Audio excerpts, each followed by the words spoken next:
This is David Harper with Multiversity Comics, and I got Nick Spencer here with me. Hey, Nick, how's the con going for you? It's been a great show. It's been a lot of fun. Nice. Well, first I want to talk to you about 2010, huge year for you. You know, launch of Morning Glories, Infinite Vacation. Well, that came out in January. You know, Thunder Agents, et cetera, et cetera. Lots of big books coming out. And 2011 has been equally great so far. Yeah. First off, congrats. Thank you. It's incredible. Thank you. What do you attribute your meteoric rise to?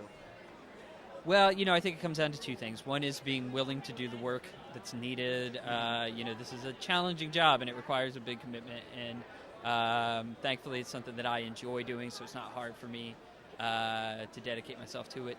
But also, I think it's about the relationship that you build with your readership and the fact that you care about trying to tell good stories for them. Yeah. I think that's what eventually pays off for you, really is.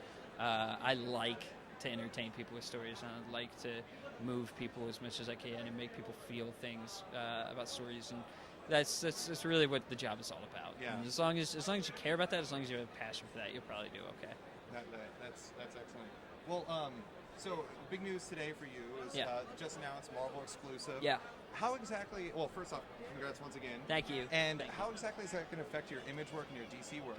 It's all untouched. The folks at Marvel were fantastic about being understanding of my existing commitments and being understanding of things that I want to do in the future on the creator-owned side. Mm-hmm. So thankfully they didn't ask me to choose. All of it's going forward, Morning Glories, Infinite Vacation, even Thunder Agents, which is at DC and at DC proper, they had no problem because what's nice is a lot of guys in that office read that book and they enjoy it. And, I know that Tom Brevoort, who has sort of a reputation for giving DC a hard time from time to time. He's been very effusive in his praise of the book, and that means a lot to me. But it's also really cool because that the folks at Marvel are enjoying your work, and they want to see it resolved the right way. They want to see the story done right, and they understand that the stories are important to you. And so, huge props to C.B. Cebulski and David Bogart, everybody at Marvel Legal, because they worked all of that stuff out. That's excellent. Yeah. Well, I think one of the interesting things is because you've done most of your work so far has been creator-owned work, and then you have Iron Man 2.0 now, and then you have Thunder Agents. Yeah. For you as a writer, how is the experience different writing creator-owned work versus doing stuff for the big two? You get asked that a lot, but to me it's not that different. Story's story, and character's character. I don't care or love my own characters more than characters that I create at Marvel or at DC. For me, there's a difference between characters that you created and characters that somebody else created, because to some extent getting past your own sense of deference towards those classic characters can be a challenge, I think, for writers who are new to doing that. But once you get past that, quite frankly, people are people, characters are characters, and I just don't have that mental block in terms of, Brian Bendis said it best one time. He said, he convinces himself that he owns those characters, and I think that shows in the work. And I do the same thing. They're my characters. I'm writing them for as long as I'm allowed to write them. So I just put it in the back of my mind that I don't own the copyright or the trademark to that character. That's just not in your head when you're writing them. Yeah. What would you say are your influences as a creator when you're developing all of your characters?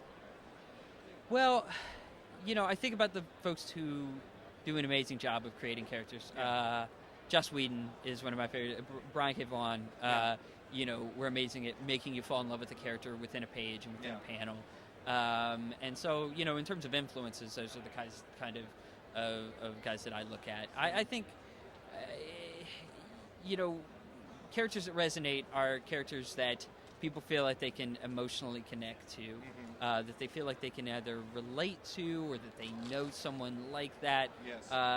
Good characters are grounded in truth. They're just grounded in people that you know or yourself, things that you've observed. As long as they're coming from that kind of sincere place, that'll show on the page.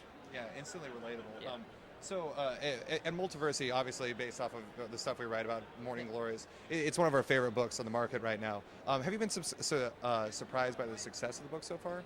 I wasn't surprised. I'm glad about it. Yeah. I'd be lying if I said that was my hope.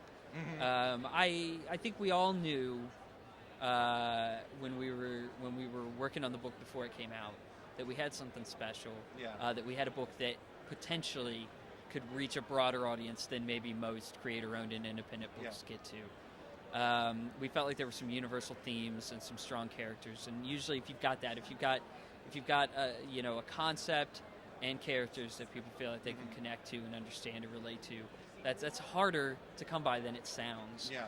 And I think we knew that we had that, but to be fair, there are a lot of great books that have those things that still don't. Yeah. So I think we knew that we had a shot, and it was certainly our hope. Yeah. And it's nice that it worked out that way. Yeah. Well, the most recent issue, it was about Zoe, and it was actually my personal favorite issue to date so far. It was a very good issue. Are you guys going to look to do more singular focuses on characters as we move on throughout the series? Yeah, that's what the second arc is really all about. Okay. The second arc is really individual focused spotlight issues for the 6 Glories. And it's really about taking some time and finding out a little bit about where they were before they came to the school, taking a closer look at how they're reacting to being there. In Zoe's case, there were a lot of surprises inherent in that. Yeah. That will be true of some of the kids, and in others, it'll just be more about their mind space at this point, and about maybe their relationships with each other. So it just depends on the individual character. But it was a nice chance to go back after all the crazy events of the first 6 issues and sort of the breakneck pace of them, and that big story of rescuing Jade from the nurse's office, and finding themselves trapped in this school. Now that we were past that, and after the big loop that we threw everybody through in issue 6. Yeah. And now it's time to get to know these kids a little bit better, and we'll do that regularly. It'll go from a big story that involves them all to breaking them up and focusing on them. So that's going to be something that you're going to see in the book from now on. It was funny when we were working on the first arc. People were always like, I really am enjoying this book, but I want to spend more time with the characters. I want to see the characters develop a little bit more. And we knew what was coming. And so, it was very hard to just not yell, be patient, we're going to get there. It's a long series, it's a 100-issue plan. We want to play a long game with it, and we want to take our time and do it right. And so far, we've been lucky, that the readers and fans are sticking with the book and are still excited about it. So it looks like we're going to get the opportunity to do that. Great. Well, I mean, you and Joe Eisma have been doing a great job. You worked together previously on Existence 2.0, 3.0. That's right. How did you guys get together on this book? Did you develop it together from the beginning, or? Yeah. Well, I had the pitch together. The first issue script, and the pitch document and all that. I had it, and Rodin was already on board and had done some character design work.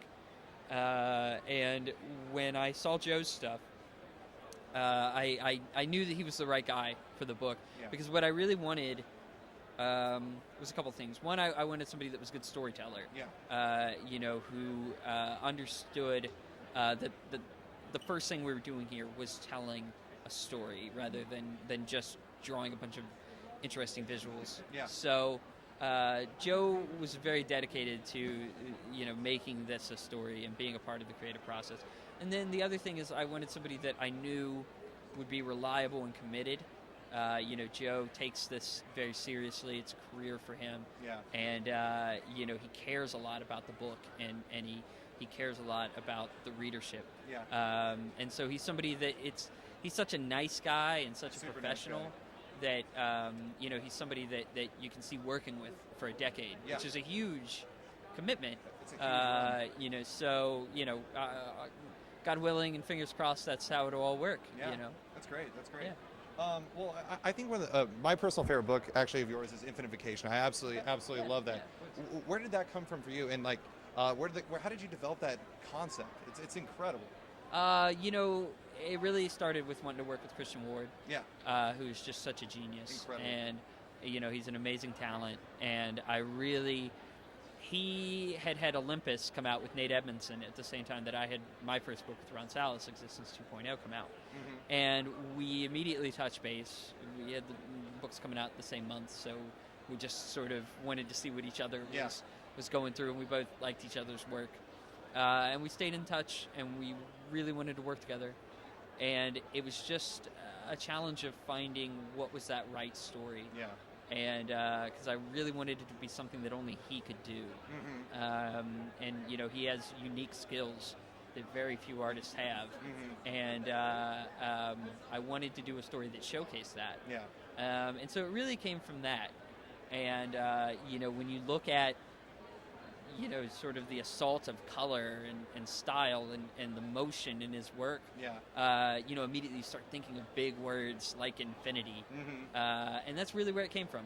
And so from there, you know, I pitched the story to Christian, and he was immediately really excited about it.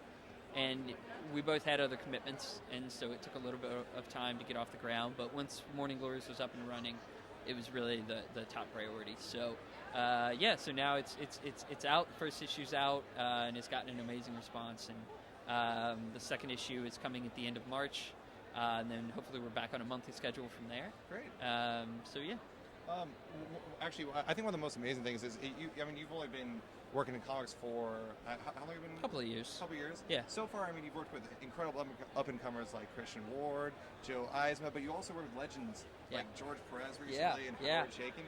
How does it, I mean, do you feel like you need to change the scripts depending on the collaborator, and how does it feel to work with these incredible talents? Well, when they tell you that you're working with Howard Chaykin, or they tell you you're working with George Perez, it's very easy to panic, and it's very easy to just send him a Word document that says write whatever you want.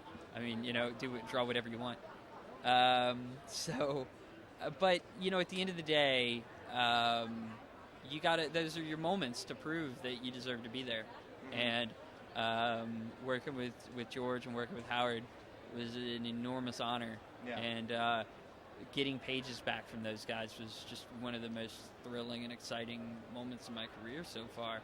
And I can say, you know, both of them just did phenomenal work on those sequences. And, you know, George's sequence, it was a very, he really took that script and turned it into something completely different.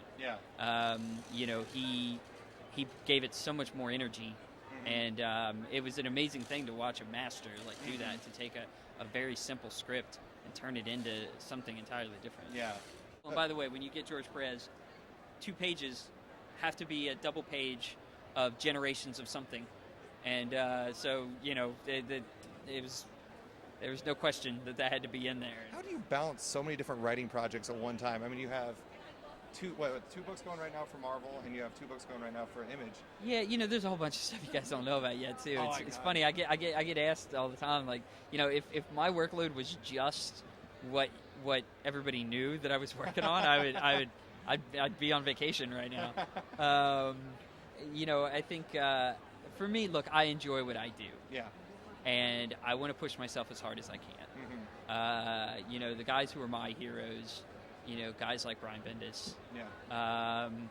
You know, they're known as much for their prolific nature as for the quality of the work. And I wanted to be one of those guys. And I enjoy writing all different kinds of stories. I enjoy the diversity of characters that I get to play around with, the diversity of genres. So it's not hard for me.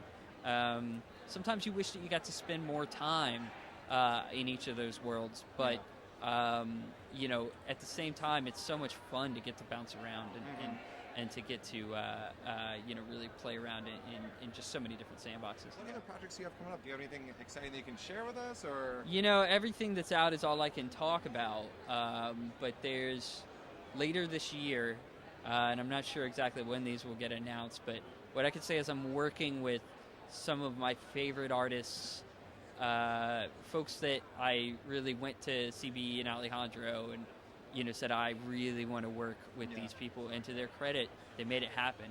And awesome. So I'm really getting to collaborate with people that I've been a fan of for a long time and who I really admire. It's just it's a good time. It's a big year. We are really excited to hear about all of those things. We love your work, Nick, and thank you so much for talking with us right now. Hey, absolutely.